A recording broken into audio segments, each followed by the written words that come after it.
사람은 사랑 때문에 울고 돈 때문에 변합니다. 남편이 세상을 떠난 뒤 나는 자식들만 바라보며 살기로 했습니다. 그런데 그 자식들이 남편의 유산 앞에서 눈빛이 달라졌습니다. 유산 상속 후 자식들이 달라졌습니다. 지금부터 저희 이야기를 시작합니다. 이야기를 시작하기 전 구독과 좋아요, 알림 설정을 눌러주세요. 댓글로 여러분의 공감을 나눠주세요. 일화 유산 앞에서 형제는 남이 되었다. 사람은 사랑 때문에 울고 돈 때문에 변합니다. 그 말이 이렇게 가슴에 사무치게 다가올 줄은 몰랐습니다.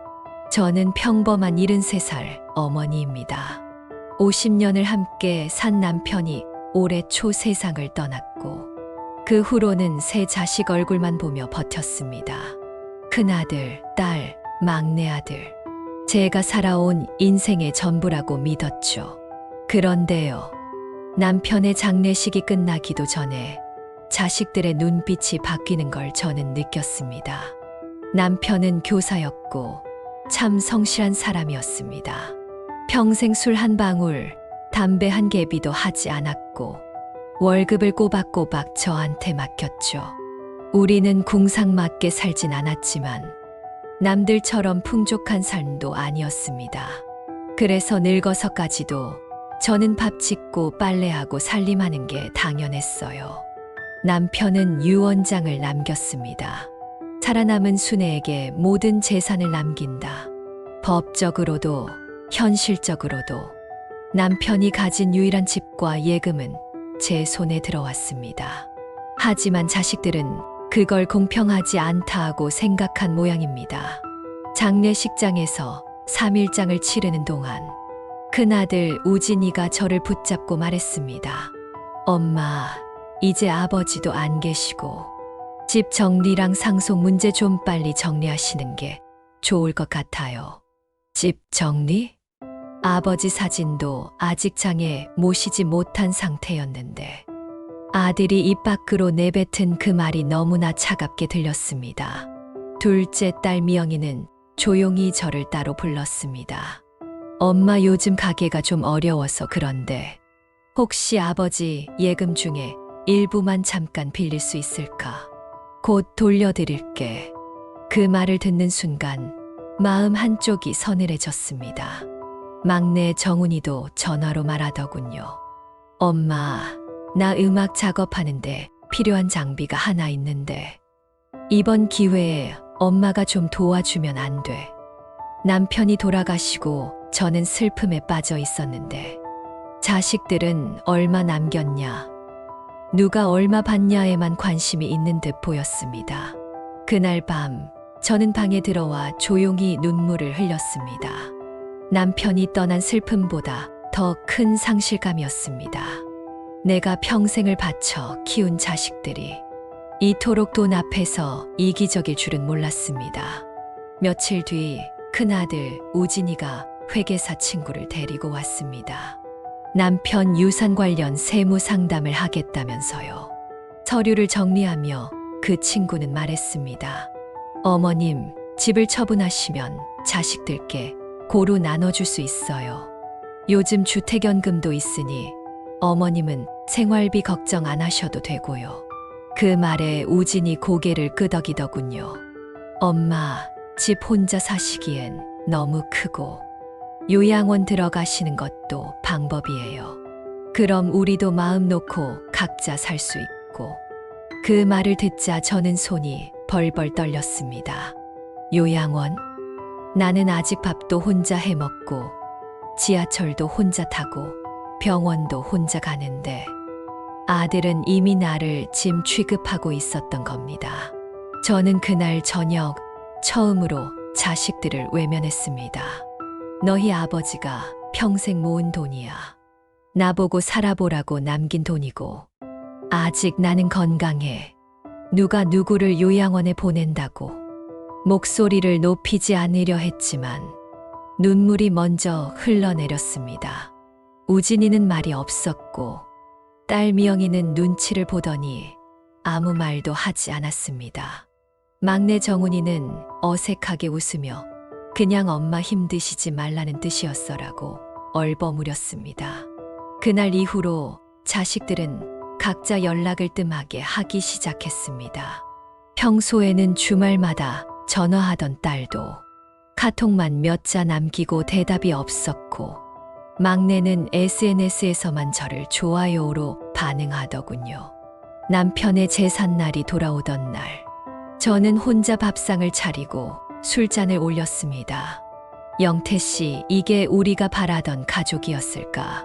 그렇게 아껴 모은 돈이 결국 우리 사이를 갈라놓는 줄 알았다면 그냥 없었으면 좋았을 텐데, 돈이 사람을 바꾸는 게 아니라 그 사람의 본심을 드러나게 한다고 하죠. 그 말을 저는 평생 함께한 자식들한테 배우게 됐습니다. 그리고 저는 그날부터 마음을 바꾸기로 했습니다. 사랑은 받는 것보다 주는 게 아름답다고 믿었지만, 그 사랑이 이용당하는 순간부터는 나를 지키는 게 먼저라는 걸 깨달았거든요. 이화 엄마, 이건 우리 몫이잖아요. 자식은 내 몸에서 태어난 피부치지만 돈 앞에서는 남보다 더 냉정해집니다. 남편 장례식을 치른 지 한 달이 지나기도 전에 자식들이 내게 손을 벌렸습니다. 처음엔 너무 어렵다고, 잠깐만이라도 도와달라고 그렇게 말하더니 이제는 아예 그 돈은 우리 몫이라고 주장하기 시작했습니다. 저는 도대체 뭘 잘못한 걸까요? 남편이 남긴 재산은 많지 않았습니다. 서울 외곽에 있는 30평짜리 아파트 한 채, 예금 6천만 원 정도. 평생 공무원 월급으로 살아온 사람이 이 정도 모은 것도 기적인데, 자식들은 이걸 나눠 가질 당연한 권리로 여기는 눈치였습니다. 큰아들 우진이가 먼저 움직였습니다. 퇴근하고 집에 들른다고 하더니 회계 서류를 가방에 가득 넣고 왔습니다. 엄마, 이건 공평하게 정리하자는 거야. 아버지가 돌아가셨으니 유산은 법적으로 3등분하면 돼. 엄마 몫은 별도로 있고 내가 그 돈을 손에 쥐고 있긴 한데 아직은 아버지 보내드린 지 얼마 안 됐잖니. 제가 조심스레 말하자 우진은 단호했습니다. 그런데 시간이 지나면 더 애매해져요. 나중에 말 꺼내면 오히려 엄마가 기분 나쁘실까봐 미리 정리하자는 거예요. 그 말이 이상하게 들렸습니다. 기분 나쁠까봐 미리? 그런 배려를 할 줄 아는 사람이었나. 며칠 뒤 딸 미영이도 찾아왔습니다. 아무 말 없이 밥만 먹고 설거지를 하더니 조심스레 물었습니다. 엄마, 혹시 아버지 예금 중에 좀 남은 거 있어? 왜, 또 무슨 일 있니? 응, 요즘 가게가 정말 안 돼. 지난달엔 직원 월급도 못 줬어. 사실 나 신용대출도 꽉 찼고 엄마가 조금만 1,000만 원 정도만 도와주면 숨 좀 쉴 수 있을 것 같아. 미영이는 눈치 보며 말을 흐렸지만 그 눈빛은 분명히 말하고 있었습니다. 엄마, 당연히 해줄 거잖아. 그 순간 숨이 턱 막혔습니다. 딸이 어려울 때 돕는 게 부모라지만 나는 아직 남편을 잃은 상처에서 벗어나지 못한 상태였습니다. 그런데도 내 감정은 아무도 궁금해하지 않는다는 걸 깨달았죠. 막내 정훈이도 빠지지 않았습니다. 그날 밤 늦은 시간에 전화가 왔습니다. 엄마, 나 지금 잠깐 얘기할 수 있어? 왜, 무슨 일 있니? 아니, 음악 장비 하나가 세일 들어갔어. 이게 원래 500인데 지금 280만 원이면 사거든. 엄마가 이번 한 번만 좀 밀어주면 안 될까? 다음 달에 앨범 작업 들어가는데 이게 꼭 필요해. 정훈이도 늘 이런 식이었습니다. 도움은 잠깐이지만 갚은 적은 한 번도 없었죠. 저는 결국 밤새 고민했습니다. 세 자식 모두에게 정을 쏟고 희생하고 애쓰며 키웠지만 이제는 그 아이들이 내 앞에서 돈 이야기를 먼저 꺼내는 사람들이 되어버린 겁니다. 아침에 일어나자 머리가 깨질 듯 아팠습니다. 진통제를 먹고도 나아지지 않는 두통보다 가슴에 맺힌 응어리가 더 아팠죠. 그날 아파트 관리비를 내러 갔다가 엘리베이터 안에서 이웃 김 할머니를 만났습니다. 순애 씨, 요즘 얼굴이 안 좋네. 무슨 일 있어요? 그냥 몸이 좀 안 좋아요. 그 말 한마디에 김 할머니는 말없이 제 손을 잡아주셨습니다. 몸보다 마음이 더 아픈 것 같네. 그 말에 저는 눈물이 왈칵 쏟아졌습니다. 그 어떤 자식보다 이웃인 그분의 말 한마디가 더 따뜻하게 느껴졌으니까요. 며칠 후 우진이가 다시 찾아왔습니다. 이번엔 사인을 받겠다며 인감 도장을 들고 왔습니다. 엄마, 이 서류에 사인만 하시면 돼요. 집은 공동명의로 바꾸고 예금은 우리 셋한테 고르게 분배하면 돼요. 그럼 문제 생길 일도 없고 깔끔하잖아요. 우진아, 이건 아버지가 나한테 남긴 돈이야. 나 아직 살아있고 생활비도 필요하고 이걸 왜 니들한테 미리 나눠줘야 해? 엄마, 이건 원래 우리 몫이잖아요. 아버지 돌아가신 순간 법적으로는 다 정해진 거라고요. 그 말을 들은 순간 손에 쥐고 있던 찻잔이 흔들렸습니다. 우리 몫이라니, 남편이 평생을 모은 돈, 내가 빨래하고 청소하고 참으며 모아온 그 돈이 자식들 눈엔 그냥 당연한 몫으로 보이는구나. 저는 조용히 그 말을 되물었습니다. 그래, 그럼 내가 살아있는 동안은? 나는 너희한테 무슨 존재니? 그 돈을 관리하는 관리자야? 아니면 그냥 필요할 때 꺼내 쓰는 ATM? 우진이는 당황했습니다. 딸 미영이도 고개를 돌렸고 정훈이는 아무 말도 하지 않았습니다. 그날 밤 남편 사진 앞에 앉아 말했습니다. 영태 씨, 내가 잘한 걸까? 우리가 너무 아이들한테만 맞춰 살아서 그 애들이 우리를 이렇게 생각하게 된 걸까? 저는 다음 날 예금 통장을 따로 정리했습니다. 적금 하나를 깨고 노인복지센터 상담을 받았습니다. 주택연금도 알아봤죠. 그리고 다짐했습니다. 이젠 나를 위해 살아야겠다. 더는 부탁도 양보도 희생도 하지 말자. 자식들이 내게 뭔가를 요구하기 전에 내가 먼저 나를 챙겨야겠다는 생각이 들었습니다. 왜냐하면 내가 약해지면 약해질수록 그들은 더 대담하게 내 곁을 허물어 갈 테니까요.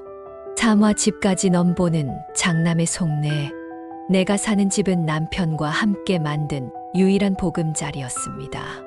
그런데 그 집을 팔자고 말하는 자식의 입에서 정은 없었습니다. 제가 지금까지 살아온 삶을 한순간 숫자로 계산해버리는 자식들을 보면서 깨달았습니다. 피보다 진한 건 가족이 아니라 집값이더군요. 그날도 큰아들 우진이는 퇴근 후에 들렀습니다. 직장 다니느라 바쁘다더니 요즘 부쩍 자주 오더군요. 혼자 지내는 저를 걱정해서일까요? 아니었습니다. 그의 눈빛에는 정이 아니라 확신이 담겨 있었습니다. 엄마, 지난번에 얘기했던지 말인데요. 응, 요즘 부동산 괜찮을 때라. 지금 팔면 그래도 3억 중반은 나올 거예요. 그걸로 엄마는 주택연금 신청하시고 우리는 남은 유산을 분할하면 딱이죠. 그 말을 듣는 순간 제 심장이 철렁 내려앉았습니다. 남편과 함께 살았던 30년의 기억이 그렇게 숫자 몇 줄로 정리돼 버린 겁니다. 이 집은 영태 씨와 제가 맞벌이하며 꼬박꼬박 적금 부어 산 첫 아파트입니다. 타일 하나하나, 벽지 한 장에도 우리 둘의 인생이 배어 있죠. 남편이 세상을 떠난 그날도 이 거실 소파에 조용히 앉아 있다가 마지막 숨을 쉬었습니다. 그날 이후 저는 그 소파를 밟지도 치우지도 못했습니다. 그런데 그 소중한 공간을 우리 아들이 팔자고 말했습니다. 입에 맴도는 단어는 유산 정리였지만 제 귀엔 빨리 처분하자는 의미로만 들렸습니다. 우진아, 이 집은 내 아버지랑 같이 살던 집이야. 여기서 니들 어릴 때 기어다니고 키 재고 벽에 낙서하던 것도 다 그대로야. 알아요. 그래서 더 망설여지기도 하지만 엄마, 현실적으로 생각해봐요. 혼자 이 큰 집에 사시기 너무 외롭잖아요. 외로워도 괜찮아. 여기서 살다 가는 게 내 마지막 바람이야. 엄마, 요즘 다들 그렇게 정리해요. 실거주보다 자산 정리하고 요양원 들어가는 게 훨씬 안전하고. 그 순간 저는 요양원이라는 단어에서 몸서리를 쳤습니다. 살림도 혼자 하고 장도 혼자 보고 병원도 혼자 다닙니다. 지금까지 단 한 번도 자식들한테 몸이 아프다며 도움을 요청한 적 없습니다. 그런데 이 아이는 내가 혼자 사는 게 불편할 것 같다며 집을 팔고 요양원에 가라고 말하고 있었습니다. 도대체 나를 무슨 존재로 보는 걸까요? 우진아, 이 집은 팔지 않을 거야. 여기서 마지막까지 살 거고 그게 내 아버지의 뜻이야. 우진은 얼굴이 굳었습니다. 그러곤 한참을 말없이 있다가 갑자기 말투가 바뀌었습니다. 엄마, 솔직히 말씀드릴게요. 이 집이 있으면 유산 정리가 애매해져요. 형제들끼리 문제 생기기 전에 정리하자는 겁니다. 그러니까 이 집이 불편한 거야? 내 동생들 눈치 보이니까. 엄마도 알잖아요. 정훈이는 언제 또 돈 필요하다고 할지 모르고 누나는 지금 가게 때문에 예민하니까 차라리 공평하게 나눠주는 게 낫다고요. 그 순간 저는 피가 거꾸로 솟는 기분이었습니다. 내가 아직 살아있는데 내 집을, 내 손에 있는 돈들, 자식들이 알아서 분배하고 정리하려는 모습이 숨이 턱 막혔습니다. 우진아, 이 집은 아버지가 나한테 남긴 유일한 거야. 이건 유산이 아니라 내 집이야. 법적으로 보면 그만해. 그 법 같은 말 그만하자. 엄마는 지금 자식한테 재산을 정리하자는 게 아니라 인생을 부정당하고 있는 기분이야. 우진이는 말없이 고개를 떨궜습니다. 잠시 후 말없이 자리에서 일어나 손에 들고 있던 도장을 조용히 내려놨습니다. 그럼 생각해 보시고 연락 주세요. 다 엄마를 위한 거니까요. 그렇게 말한 뒤 문을 닫고 나갔습니다. 그 문이 닫히는 순간 나는 참았던 눈물을 쏟고 말았습니다. 그게 아들의 발걸음이 아니라 내 남은 존엄성이 나를 떠나는 소리처럼 들렸거든요. 며칠 뒤 딸 미영이에게 전화가 왔습니다. 엄마, 우진 오빠랑 무슨 일 있었어? 오빠가 화가 좀 난 것 같던데. 별일 아니야. 그냥 집 팔자고 해서 내가 안 된다고 했어. 그랬구나. 근데 엄마, 요즘 우리 가게 진짜 힘들었어. 그 돈만 좀 1,000,000원만이라도 오빠랑 상의는 해볼게. 너희는 왜 이렇게 쉽게 말하니 그걸? 제 목소리가 떨렸습니다. 아버지 돌아가신 지 얼마나 됐다고. 벌써부터 유산, 돈 정리, 그런 말만 입에 담니? 엄마도 나중에 힘드실까봐 그냥 서로 도와서 정리하자는 거지. 그날 밤 저는 은행에 가서 예금 일부를 적금으로 바꾸고 통장을 하나 새로 만들었습니다. 그리고 오래된 앨범을 꺼내 봤습니다. 남편과 함께 찍은 사진들, 제 자식의 돌잔치, 초등학교 입학식, 대학 졸업식. 그 사진 속 아이들은 내게 안기고 웃고 손을 뻗고 있었습니다. 엄마, 사랑해요. 엄마, 고마워요. 그 말들이 사진마다 들려오는 듯 했죠. 그 아이들이 지금 내게 집을 팔자고 돈을 나누자고 말하는 사람들이라는 게 믿기지 않았습니다. 마지막 사진 한 장. 남편이 병상에서 나를 바라보며 웃고 있던 사진. 그때 그는 제게 말했죠. 순애야, 나 없이도 잘 살아. 무슨 일이 있어도 네 생각 먼저 해. 그 말이 그날 밤 제 가슴을 깊게 때렸습니다. 이제 저도 변하려고 합니다. 누구의 엄마이기 전에, 누구의 아내였던 나이기 전에, 나라는 사람으로 살아가기 위해서 사와 상속 끝, 관계도 끝, 자식들에게 유산을 나눠줬습니다.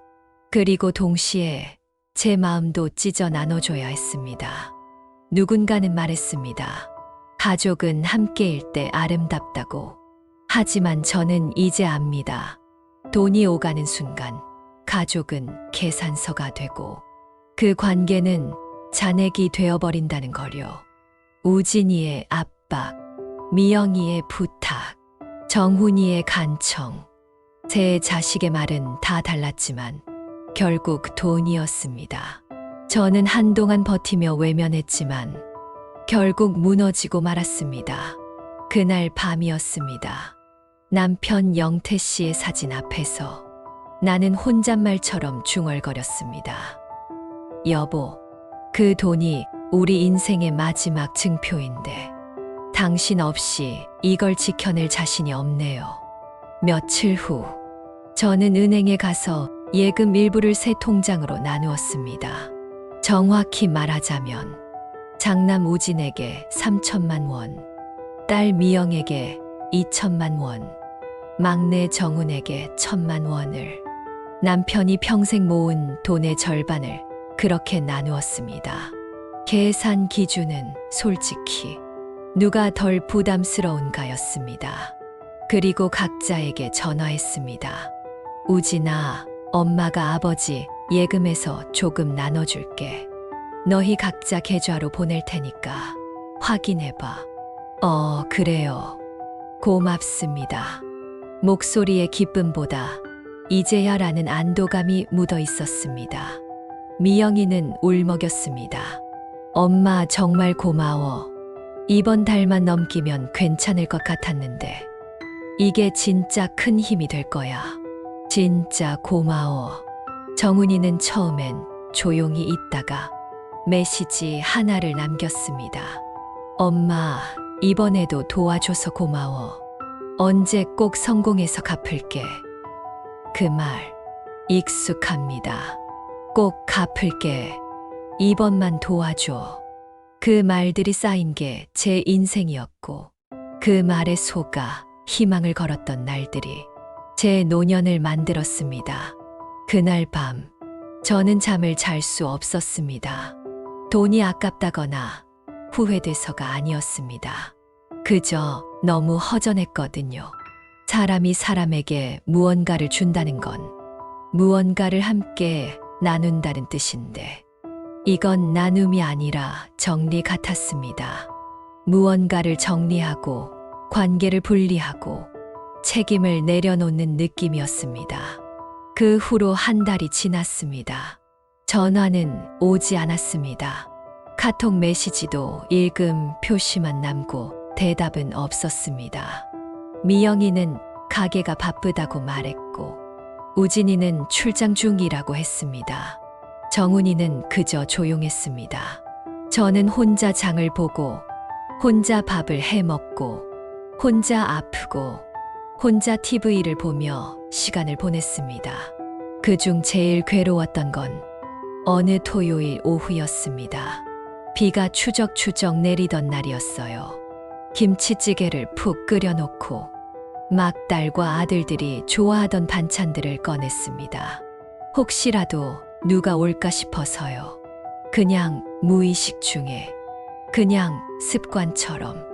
하지만 종일 초인종은 울리지 않았고 핸드폰은 조용했고 김치찌개는 끝내 식어버렸습니다. 그제야 저는 확신했습니다. 이제 끝났구나. 돈을 주고 나니 정도 함께 떠나버렸다는 걸요. 다음 주 일요일은 제 생일이었습니다. 사람들 다 까먹어도 자식들만은 기억하겠지 했습니다. 그날도 평소처럼 아침 7시에 일어나 미역국을 끓였습니다. 이젠 제가 제 생일상도 차려야 하니까요. 점심 무렵 이웃집 김 할머니가 떡 한 접시를 들고 오셨습니다. 오늘 생신이지. 혼자일까봐 그냥 왔어. 그 말에 저는 울컥했습니다. 내 자식은 연락 한 통 없는데 이웃이 생일을 기억해 주었습니다. 오후 늦게 우진이에게 카톡 하나가 왔습니다. 엄마, 생일 축하해요. 이번 주 회사 워크숍 있어서 못 가요. 다음에 봐요. 미영이는 그날 오후 10시쯤 늦었지만 생일 축하해라고 짧게 보냈고 정훈이는 끝내 아무 말도 없었습니다. 그날 밤 혼자 촛불 하나 켜고 앉아 남편 사진 앞에서 미역국을 먹었습니다. 정말 그냥 눈물이 나더군요. 영태 씨, 우리 애들 이제 정말 나 몰라요. 당신이 그리워요. 당신이라도 곁에 있어 줬으면 내가 그렇게까지 원망하지 않으려고 했는데, 참으려고 했는데, 이제는 나를 필요로 하지 않는 자식들을 바라보며 어떻게 살아야 할지를 모르겠습니다. 그 후로 저는 전화하지 않기를 결심했습니다. 먼저 안부를 묻지 않고, 먼저 생일을 챙기지 않고, 먼저 돈 얘기를 꺼내지 않기로 했습니다. 그랬더니 놀랍게도 정말 아무 연락도 오지 않았습니다. 유산을 나눠주자 가족도 조용해졌습니다. 아무도 저를 찾지 않았고 아무도 저를 걱정하지 않았습니다. 그날 깨달았습니다. 유산 상속은 관계 상속을 끊는 일이기도 하다는 걸요. 돈으로 묶인 가족은 돈이 사라지면 아무것도 남지 않는다는 걸요. 그때부터 저는 생각하기 시작했습니다. 앞으로의 삶은 자식이 아니라 나를 위해 써야 한다고.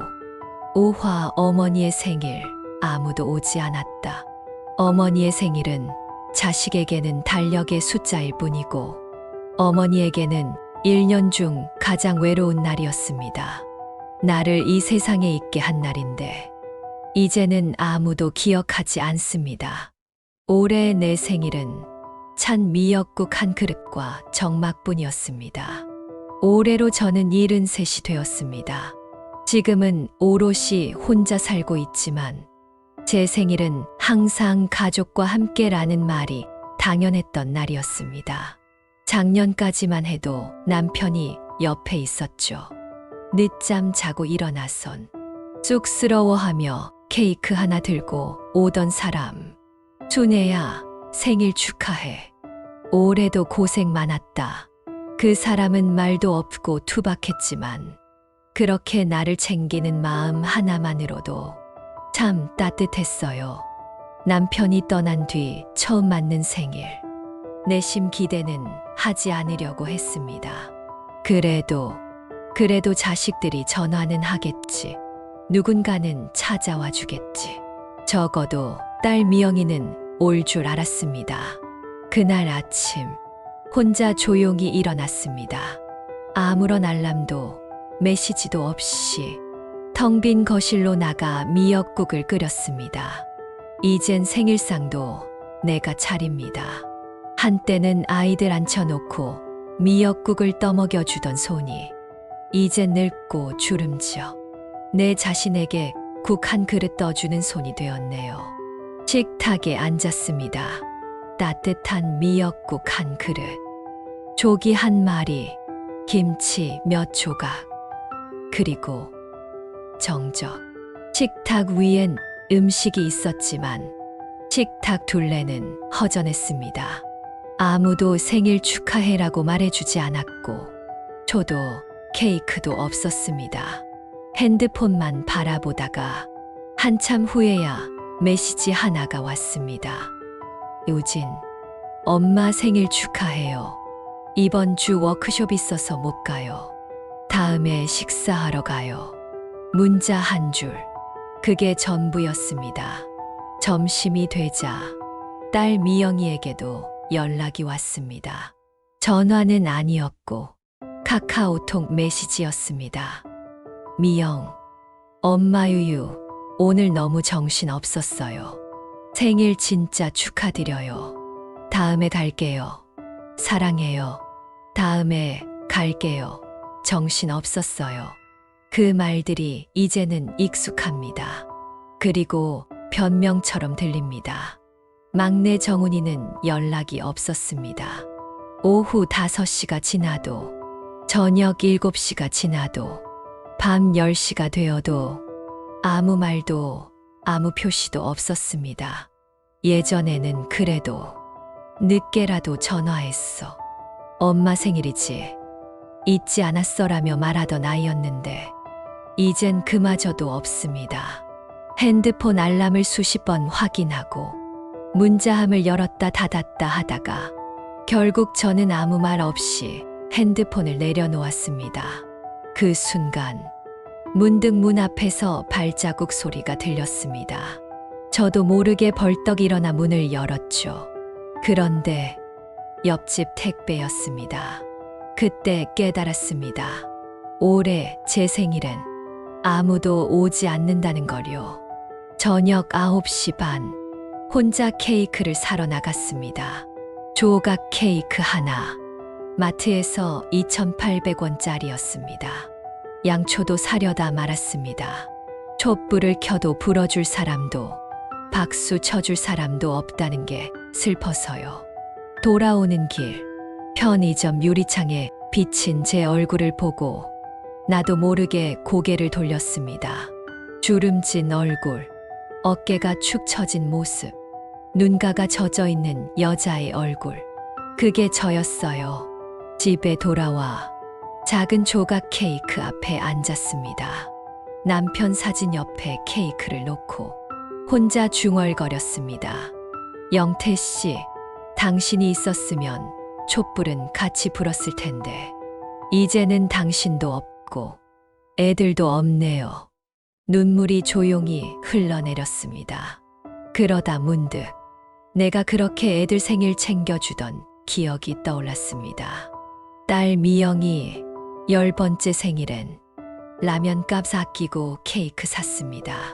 막내 정훈이 첫 생일엔 친정엄마한테 돈 빌려 백일상 차렸고 큰아들 우진 군대 갔을 땐 휴가 나오는 날 맞춰 미역국 끓였습니다. 그때마다 그 아이들은 웃으며 제게 안기곤 했죠. 엄마 고마워요. 엄마가 제일 좋아요. 그 말들 다 어디 갔을까요? 이젠 아무도 내 생일을 기념하지 않고 아무도 내가 혼자인 걸 걱정하지 않고 그날 밤 이웃 김 할머니가 떡 한 접시를 들고 왔습니다.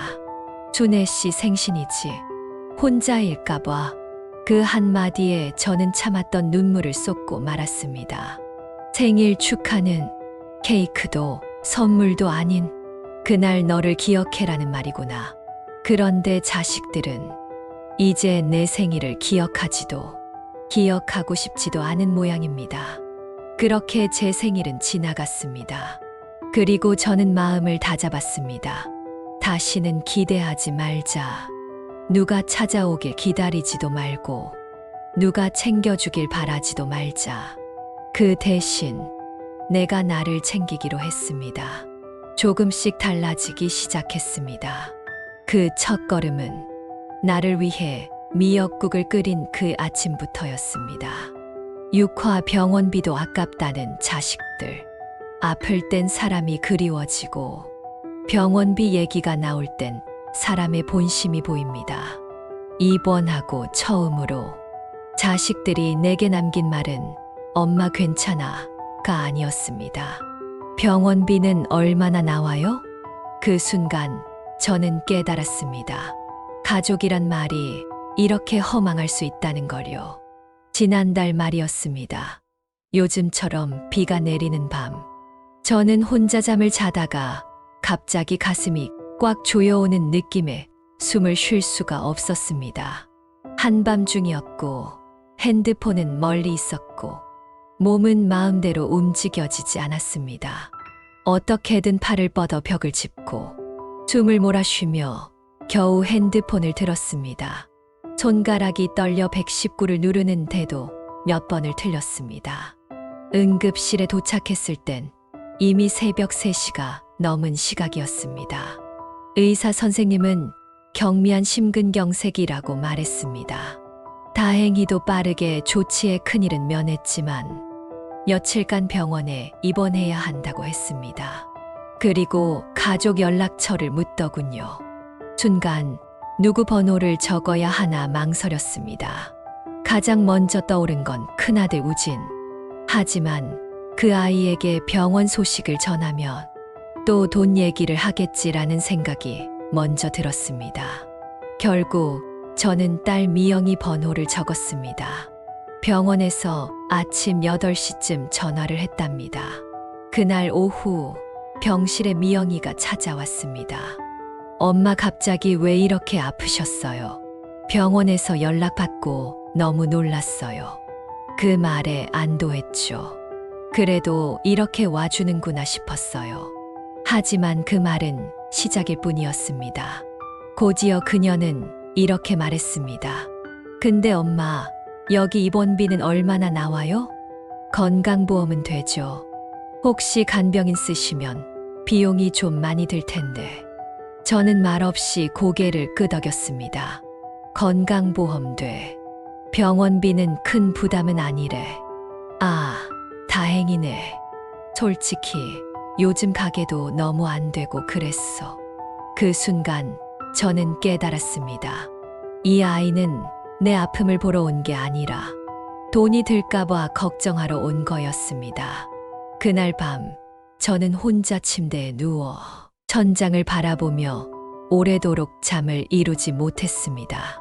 자식이라는 존재가 아픈 엄마를 걱정하기보다 들어갈 돈부터 생각하는 모습이 가슴에 칼처럼 박혔습니다. 다음 날 큰아들 우진에게도 연락이 갔습니다. 딸이 번호를 알려줬다더군요. 전화가 왔습니다. 엄마 들었어요. 많이 놀라셨죠? 근데 다행히 심하지 않다니 다행이에요. 다행이라는 말 뒤에 곧바로 이런 말이 이어졌습니다. 근데 엄마, 병원비는 얼마나 나왔어요? 혹시 무리하게 검사받은 건 아니죠? 요즘 어르신들한테 병원에서 불필요한 검사 많이 시킨다던데. 참 이상하죠? 엄마, 뭐 필요한 거 없어요? 엄마, 집 비워놔도 괜찮아요? 이런 말은 단 한마디도 없었습니다. 오로지 돈, 병원비, 검사 이야기뿐이었습니다. 사흘째 되는 날, 막내 정훈이에게도 제가 직접 전화를 걸었습니다. 정훈아, 엄마야. 엄마, 병원이라며 지금 괜찮아? 응, 조금 나아졌어. 며칠 더 입원하고 퇴원할 거야. 어휴, 엄마, 진작 연락하지. 근데 엄마 혼자 입원했어요? 응. 간경이는? 없어. 그냥 링거 맞고 누워만 있어. 병원비 많이 나오진 않죠. 그 말에 저는 더 이상 아무 말도 하지 않았습니다. 그날 밤, 제 옆 침대에 계신 80대 할머니께서 아들과 며느리가 교대로 병문안을 오시는 걸 봤습니다.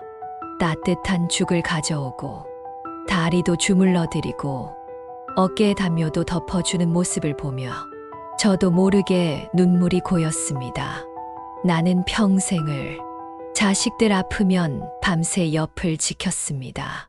열나면 이마에 찜질을 얹고 감기 들면 뜨거운 유자차 끓였고 입원이라도 하면 매일같이 병원에 갔습니다. 그렇게 돌보고 그렇게 사랑했는데 막상 내가 아프니 자식들은 오히려 병원비를 걱정하고 검사비를 따지고 누가 책임지느냐를 피합니다. 나는 그저 아픈 몸을 누일 병실에 있었을 뿐인데 그 공간이 자식들에게는 비용이 드는 부담으로 비춰졌나 봅니다. 이후 저는 병원비를 전액카드로 결제했습니다. 간병인은 부르지 않았고 음식도 편의점 죽으로 때웠습니다. 퇴원하던 날 누구도 함께 오지 않았습니다. 병원 로비를 혼자 걸어 나오며 버스를 타고 집으로 돌아오는 그 길이 인생에서 가장 긴 길처럼 느껴졌습니다. 그날 이후 다짐했습니다. 이젠 어떤 상황에서도 내가 먼저 자식들에게 연락하지 않겠다. 내가 아플 때, 내가 쓰러질 때, 내가 혼자일 때, 진짜로 내 곁에 남아있는 사람이 누구인지 스스로 보고 느껴야겠다고. 가족은 피로 이어지지만 책임은 사랑으로 이어져야 하는 거니까요. 실화 노후 자금 빼가며 잠깐만 쓰자는 자식들. 엄마, 잠깐만 써볼게. 그 말이 반복될수록 나는 내 인생을 조금씩 잃어갔습니다. 사람들은 말합니다. 자식은 부모의 노후를 지켜주는 존재라고. 그런데 제 자식들은 제 노후 자금을 비상금처럼 여겼습니다. 퇴원하고 집에 돌아온 지 보름쯤 지났을 때였습니다. 몸은 많이 회복됐지만 마음은 그때보다 더 무너져 있었습니다. 자식들의 말 한마디, 행동 하나하나가 제게 엄마는 이제 짐이라는 메시지를 주고 있었으니까요. 그러던 어느 날 막내 정훈이가 찾아왔습니다. 엄마, 괜찮아요? 좀 나아지셨어요? 응, 이제는 많이 괜찮아졌어. 말은 그렇게 했지만 제 표정은 밝지 않았을 겁니다. 정훈이도 그걸 느꼈는지 한동안 뜸을 들이다가 슬그머니 말을 꺼냈습니다. 엄마, 근데 혹시 아직 적금은 계속 붓고 계세요? 그걸 왜? 아니, 그냥 예전엔 나한테 노후자금 있다고 하셨잖아. 그거 아직 남아있는지 궁금해서. 순간 등골이 싸늘해졌습니다. 노후자금, 그건 당신들 걱정 안 시키려고. 내가 병원비도 아끼고 외출도 줄이고 모아둔 내 마지막 버팀목이었습니다. 왜 묻니, 정훈아? 사실 앨범 제작 계약이 조금 꼬였어. 회사 쪽에서 추가 자금을 넣으라고 했어. 1,000만 원만, 진짜 딱 1,000만 원만 빌려주면 금방 정리하고 돌려줄게. 빌려준다는 게 너 언제 갚을 수 있는데? 엄마, 내가 언제 안 갚았어. 지난번에도 그거 말고는. 정훈이는 말끝을 흐렸습니다. 지난번에도 그 뒤에 붙을 말은 없었습니다. 그때 받은 100만 원 이후로 갚은 적 없거든요. 결국 저는 단호히 말했습니다. 정훈아, 엄마 이제는 너희한테 돈 빌려줄 입장이 아니야. 내가 아플 수도 있고 지금 집도 유지비 나가는 게 만만치 않거든. 정훈이는 그 말에 입술을 깨물었습니다. 엄마, 너무하다. 진짜 이번 한 번뿐인데. 그렇게 말하고는 문을 쾅 닫고 나가버렸습니다. 며칠 뒤에 딸 미영이에게서 전화가 왔습니다. 엄마 있잖아. 이번에 가게 보증금이 좀 밀려서 그런데 또 시작이었습니다. 엄마, 그 예금 있잖아요. 잠깐만 빌려주시면 안 될까? 이번에만 딱 1,500이면 돼요. 진짜 금방 돌려드릴게요. 잠깐만, 이번만 금방 갚을게요. 그 말들이 이제는 한 줄짜리 사기처럼 들렸습니다. 미영아, 엄마, 그 돈은 마지막이야. 너희한테 줄 것도 빌려줄 것도 아니야. 그럼 엄마, 그 돈 어디에 쓰시려고 그래? 병원도 다녀오셨다며. 이제는 좀 나눠 써야 하는 거 아니야? 그 말에 저는 핏대가 솟았습니다. 그럼 내가 죽고 나서 쓰면 좋겠니? 그 돈 너희한테 다 나눠주고 나 혼자 끼니 걱정하고 병원비 걱정하며 살아야 하니? 전화기 너머로 미영이는 말이 없었습니다. 엄마가 사는데 쓰는 돈이 너희 눈엔 그렇게 아깝니? 그런 말이 아니라, 아니, 맞잖아. 너희는 내가 살아있는 동안에도 내 돈을 너희 몫이라고 생각하는 거잖아. 그렇게 전화를 끊었습니다. 그리고 다음 날 큰아들 우진이에게서 연락이 왔습니다. 엄마, 정훈이랑 미영이한테 얘기 들었어요. 그래, 너도 돈 필요하니? 엄마, 그게 아니라 이참에 가족들끼리 재정 정리를 하자는 거예요. 각자 상황도 안 좋고 엄마도 혼자 관리하기 힘드시잖아요. 그 돈 내가 왜 너희한테 정리해 줘야 하니? 나 아직 살아있고 나도 내 생활비 있어야 하고 내가 병원 한 번만 더 가면 너희 도움 받을 수나 있겠니? 엄마, 자꾸 그렇게 말하면 왜? 무슨 말 나올까봐 겁나니? 내가 돈 안 주면 너희 다 등 돌릴 거잖아. 그 말이 나오자 우진이의 목소리가 딱딱하게 굳었습니다. 엄마, 우린 그냥 도움을 청한 거예요. 꼭 그렇게까지. 우린, 아니, 너희들 달라고만 하지. 내가 힘들다는 말엔 귀 기울인 적 없잖아. 그날 이후 정훈이는 연락이 뚝 끊겼고 미영이는 문자 하나만 보냈습니다. 엄마, 마음 상하셨다면 죄송해요. 저도 너무 급했어요. 이해해 주세요. 우진이는 며칠 뒤 요즘 너무 예민하신 것 같다는 말만 남겼습니다. 결국 내 노후 자금이 자식들에겐 기회였구나. 그 돈이 있는 한 자식들은 절대 내 옆에 사람이 되어주지 않을 거라는 걸 깨달았습니다. 그들은 엄마가 아니라 자금원을 보고 있었던 겁니다. 그날 저는 결심했습니다. 주택연금을 신청하고 예금도 1인 노후생활용 신탁으로 바꾸기로. 그리고 자식들 몰래 유언장을 쓰기 시작했습니다. 내가 살아있는 동안 이 돈은 누구도 손대지 못한다는 조건도 함께요. 이제는 내 남은 돈보다 내 남은 삶을 더 소중히 지키기로 했습니다.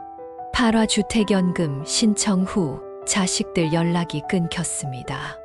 주택연금 신청한 날 자식들의 전화도 문자도 발걸음도 사라졌습니다. 내 집에서 내 노후를 지키겠다는 결심 하나에 가족이 사라졌습니다. 그들은 나를 엄마가 아니라 부동산과 통장으로 봤던 거겠죠. 나는 결국 주택연금 신청을 마쳤습니다. 혼자서 주민센터를 다녀오고 은행과 서류를 오가며 서류 한 장 한 장에 내 인생의 마지막 보루를 걸었습니다. 쉽지 않았습니다. 사인을 하며 손이 떨리기도 했고 정말 이게 맞을까 몇 번이나 고민했습니다. 하지만 내가 살 집 하나 지키지 못하면 내 삶도 내 것이 아니라는 생각이 들었습니다. 내 집은 남편과 내가 일궈온 마지막 터전이자 내 아이들을 키워낸 공간이었습니다. 그 집을 담보로 삼으면서도 정작 자식들은 그 집을 상속의 대상으로만 여겼습니다. 이제는 그들에게 단호히 말하고 싶었습니다. 이 집은 내 삶이지 너희 유산이 아니다. 주택연금을 신청한 지 2주 뒤 국민연금과 연동되어 매달 일정 금액이 제 통장으로 들어오기 시작했습니다. 적은 금액이지만 그 돈으로 혼자 장을 보고 가끔은 택시도 타고 편의점에서 삼각김밥도 하나 사 먹을 수 있습니다. 무엇보다 좋은 건 이젠 자식들 눈치 보지 않고 살 수 있게 되었다는 겁니다. 하지만 그 대가는 참 씁쓸했습니다. 주택연금 신청 소식을 들은 날부터 자식들의 태도는 뚜렷하게 달라졌습니다. 가장 먼저 연락이 끊긴 건 정훈이었습니다. 엄마, 진짜 그걸 신청하셨어요? 그럼 이제 집은 남는 것도 없고 우린 상속도 못 받는 거잖아요? 그래, 내가 그렇게 따질 줄 알았다. 아니, 그게 아니라 엄마, 좀 너무하신 거 아니에요?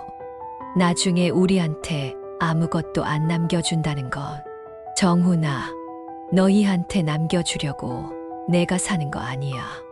내가 살아갈 권리를 지키려는 거야. 정훈이는 그 말을 듣고는 전화를 끊었습니다. 그리고 그 뒤로 지금까지 단 한 통의 연락도 오지 않았습니다. 딸 미영이는 처음엔 이렇게 말했습니다. 엄마, 그래도 저희랑 상의는 하셨어야죠. 우진 오빠도 좀 당황하셨대요. 왜 당황해? 내 집인데, 내 돈인데. 그렇지만 이제 상속 안 되는 거잖아요. 아예 못 받게 되면 좀 섭섭할 수도 있죠. 그 섭섭하다는 말이 제 가슴에 비수처럼 꽂혔습니다. 나는 이 아이에게 정이 아닌 재산의 조건으로 엄마였던 걸까요? 그 뒤로 미영이도 연락을 뜸하게 하기 시작했습니다. 예전엔 주말마다 가게 장사가 힘들다고 전화 오던 아이였는데 이젠 어떻게 지내세요? 한마디도 없습니다. 우진이는 아예 제 앞에서 실망을 감추지 않았습니다. 엄마, 그거 솔직히 너무 이기적인 결정이에요. 이기적이라고? 내가 너희한테 살면서 해준 게 얼만데. 그건 그렇죠. 하지만 앞으로 우리 가족들이 이 집으로 모일 수도 없고. 언제 모였니? 언제 내가 애들이랑 와서 여기서 밥 한 끼 먹은 적이라도 있어. 우진이는 아무 말도 하지 않았습니다. 그날 이후로 문자도 전화도 집에 찾아오는 발걸음도 뚝 끊겼습니다. 텅 빈 집 안에서 이따금 현관문을 바라보다 혹시라도 오려나 하는 생각에 허둥지둥 거실을 정리하고 미역국도 끓여보곤 했습니다. 하지만 그날 저녁이 지나고 다음 날이 와도 현관문은 단 한 번도 열리지 않았습니다.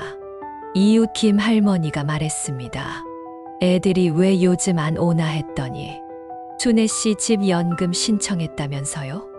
그게 그렇게까지 화낼 일이야? 그 말에 웃음이 나올 뻔했습니다. 화낼 일이 아니지요. 하지만 이 세상엔 부모의 삶보다 상속이 더 중요한 사람들도 있나 봅니다. 나는 그냥 살고 싶었을 뿐입니다. 아프지 않게, 굶지 않게, 의지 않고 살아가고 싶었을 뿐입니다.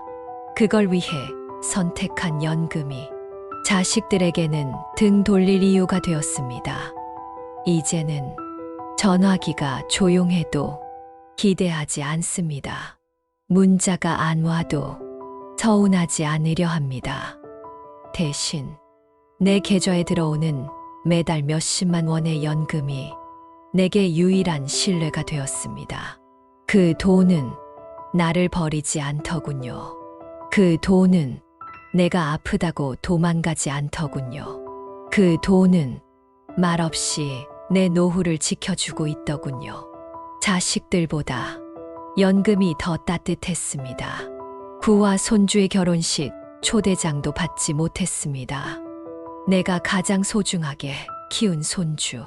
그 결혼식에 나는 초대받지 못했습니다. 평생 이어질 줄 알았던 가족의 끈이 어느 순간 그렇게 끊어져 버렸습니다. 내가 가족의 가장자리였다는 걸 그날 처음 알았습니다. 가을이 깊어가던 어느 날 집 앞 우편함에 예쁜 봉투가 들어왔습니다. 하지만 그날은 이상하게 마음이 무거웠습니다. 혹시 내게 온 게 아닐지도 모르겠다. 그런 예감 때문이었을까요? 봉투를 꺼내 펼쳐보니 손주 하늘이의 결혼식 초대장이었습니다. 하지만 초대장에는 내 이름 대신 부재중이라는 글자가 적혀 있었습니다. 손주가 자랑스럽게 손수 쓴 편지조차 없었습니다. 나는 멍하니 앉아 초대장을 손에 든 채 한참을 그렇게 있었습니다. 하늘이의 손가락을 처음 잡았던 날, 걸음마를 배우던 날, 초등학교 입학식 때 얼마나 뿌듯했는지 그 모든 기억이 내 마음을 흔들었습니다. 나는 초대받지 않은 할머니였습니다. 그저 누군가의 삶에서 지워진 공간이 되어버린 존재였죠. 결혼식 날, 가족들이 모인다는 소식은 들었지만 내게는 아무 연락도 없었습니다. 내가 어떤 사람인지,